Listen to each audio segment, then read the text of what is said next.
ইন্টারভিউতে কি পড়তে হবে, এই প্রশ্ন কিন্তু প্রত্যেকের মুখে মুখে ঘুরছে। তার কারণ প্রত্যেকের মাথায় এখন একটা চিন্তা যে ইন্টারভিউটা কী করে নিজের বেস্ট ওয়েতে দেওয়া হয়। তো সেই বিষয় নিয়ে আজকে আলোচনা করব, সঙ্গে থাকুন, সম্পূর্ণটা দেখার অনুরোধ রইল।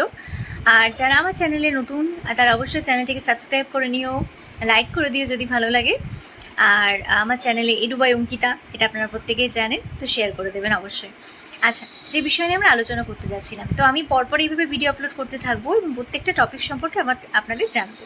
তো প্রথম বিষয় যেটা সবথেকে ক্রুশিয়াল এবং সবথেকে ইম্পর্টেন্ট, সেটা হচ্ছে প্রথম বিষয় যেটা সবথেকে বেশি গুরুত্বপূর্ণ, সেটা হচ্ছে আপনি যে গ্র্যাজুয়েশন করেছেন, অর্থাৎ আপনার সাবজেক্ট, সেই সাবজেক্টের ওপর কিন্তু আপনাদের অবশ্যই জ্ঞান থাকা প্রয়োজন। কারণ সাবজেক্ট থেকে 99% চান্সেস রয়েছে যে আপনাকে কোয়েশ্চেন করার। কারণ আমি নিজে গ্র্যাজুয়েশন শো করেছিলাম না, কিন্তু আমাকে প্রথমে ঢুকেই জিজ্ঞেস করা হয়েছিল আপনি কি পোস্ট গ্র্যাজুয়েট না গ্র্যাজুয়েট, এবং যেই আমি বলেছিলাম গ্র্যাজুয়েশনের সাবজেক্ট, সঙ্গে সঙ্গে আমাকে অলরেডি দুখানা প্রশ্ন করা হয়েছিল। তো সুতরাং এটা মাথা থেকে বাদ দিয়ে দিন যে আমি গ্র্যাজুয়েশন শো করিনি বলে আমাকে কোয়েশ্চেন করবে না। তো মোটামুটিভাবে মেন্টালি প্রিপেয়ার থাকুন যে সাবজেক্টটাকে আপনি 3 বছর যে সাবজেক্টটাকে সময় দিয়েছেন, অ্যাটলিস্ট কিছু অন্তত ওভারভিউ রাখুন, যাতে প্রশ্ন করলে আপনি উত্তর দিতে পারেন। তো এই হচ্ছে একটা টিপস, এবং আস্তে আস্তে আমি আগামীতে এই ধরনের অসংখ্য ভিডিও আপনাদের আপলোড করতে থাকবো আপনাদের প্রয়োজনে দেখার জন্য। তো ধন্যবাদ।